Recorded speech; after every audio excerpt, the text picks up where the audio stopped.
Hello, my name is Rickard, and in this tutorial I'm going to show you how to customize your toolbar in Photoshop.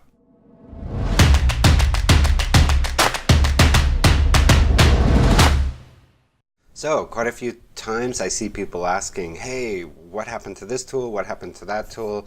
I used to have this tool in Photoshop, now I don't have it anymore. So, what I want to do is I'm going to quickly show you how to customize your toolbar in Photoshop. First, we're going to cover a few basics and just get you familiar with the toolbar.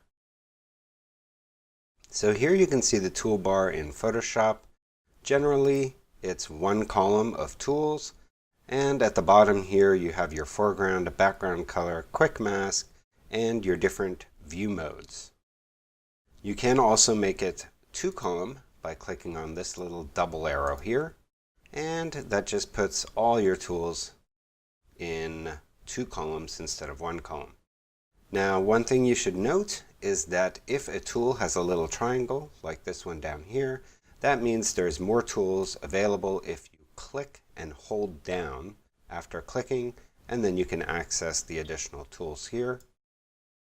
Also, one thing to note is that every tool has a single letter shortcut. So for example, the Move tool is V, the Marquee tool is M, the Brush tool is B, the Gradient tool is G, and so forth. To learn what those shortcuts are, what you can do is hover over a tool and just wait for a half a second or a second, and you can see now the tooltip is showing me in the parentheses there what the shortcut for that tool is. Now you'll also note if I click and hold that the single letter shortcut is displayed at the end here. So both of these marquee tools, the elliptical marquee and the rectangular marquee, have M. Now, if you're very new to Photoshop, this here is your tool options palette. And you'll notice that as I select a tool, this palette changes. So that's showing you all the options available for that tool. Okay, so now, if there's a tool that you know is in Photoshop and it's not in your tool palette, that means it's simply hidden. Now you'll notice these three dots here. If I click on that, you can see all the additional tools that are in Photoshop that are not currently in my palette. Now if I use one of these tools often and I want them in my palette, so let's say I want the Dodge tool and the Burn tool and the Smudge tool in my palette, what I'm going to do is I'm going to go up here to Edit Toolbar, and this on the left side represents my existing toolbar, and here on the right this represents all the tools that I have available which are not currently in my toolbar. So here I have the Burn, Dodge, and Smudge tool, so I want to add these into my tool palette. Now I can click them and you can see that there's these slightly lighter gray boxes, like around the lasso tool and around the two marquee tools. I can drop it in there, and you'll notice when I did that, a little triangle was added here. And now if I click on this, I'm going to have both of those tools available. But in this case, I want it to have its own place in the tool palette, so I'm going to put it here. You can see it's now added it there. And I want to put the Dodge tool and the Smudge tool all in there.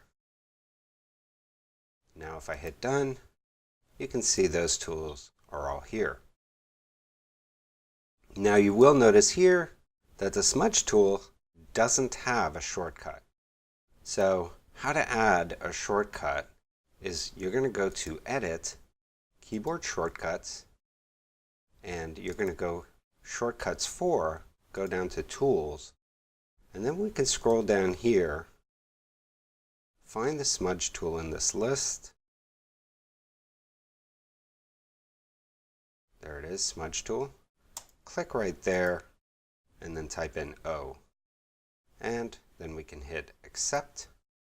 And now that also has the O shortcut. Now you're probably wondering, well, what happens if we're using one shortcut like the Burn tool and we want to select the Dodge tool? Well, if I hit O, I'm already on a tool that has O. So what I'm going to do is I'm going to hold Shift O, and now you can see it change to the sponge tool, and it's going to toggle through all the tools that have O as a shortcut. Now personally, I prefer to just be able to hit O. So to change that behavior, we're going to go to Photoshop Preferences, Tools. You can see here, use Shift key for tool switch. So I'm going to turn that off. Let's hit OK. Now if I hit O, it's going to toggle through all the tools that have O as the shortcut. Now V is the shortcut for the Move tool. It's one of the most common shortcuts in Photoshop, or one of the most used. Now, when artboards were added to Photoshop in, one or two versions ago, they also assigned V to the artboard. And that was a problem for me because I don't use artboards very often, but I'm always using the Move tool. So I don't want V to be assigned to that tool. So I have two options here. I can go to Edit, Keyboard Shortcuts, and remove V from the artboards. But because I hardly ever use the artboards, what I want to do is simply get rid of it in my toolbar, which I've done. And you can see the artboards is here. But the problem is it's still selecting that tool when I hit V. So you see this little handy check mark here, Disable Shortcuts for Hidden Toolbar Extras. If I turn that on and hit Done, now when I hit V, it's only going to select the tools that are in my tool palette right now.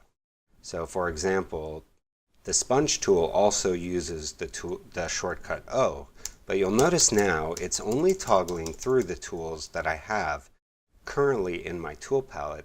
It's not selecting the additional tools in here that may have that single letter shortcut.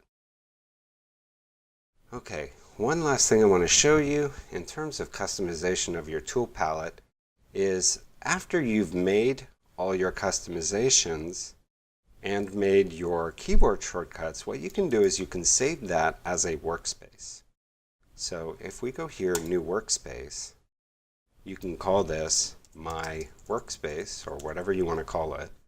You can select Keyboard Shortcuts and the toolbar, and what that's going to do is any customizations that you've made to your keyboard shortcuts, including your tool shortcuts, and any customizations that you've made to your toolbar are going to be saved in this workspace. So for example, I do a lot of retouching, and the tools that I use for retouching are very different than the tools that I use when I'm compositing. Not very different, but different enough that I may want to set up two workspaces. That way, when I'm doing retouching, I have all my tools available for retouching, but when I'm doing compositing, I have all the tools that I use for compositing more readily available. And the workspace feature in Photoshop allows you to do that. So there you go. That is how you can customize your toolbar in Photoshop. And as you get more and more familiar with Photoshop and use it more, having that ability to customize is very useful. And that's it for this tutorial. I do have another tutorial which I highly suggest, which is my 20 most used shortcuts in Photoshop. That tutorial covers the shortcuts that I use in almost every time I log into Photoshop, every project that I'm doing, whether it's retouching, whether it's compositing, whether it's laying out some text on a poster. These are the shortcuts that I use all the time. So that's the next tutorial I suggest you take a look at. Otherwise, I will see you next week.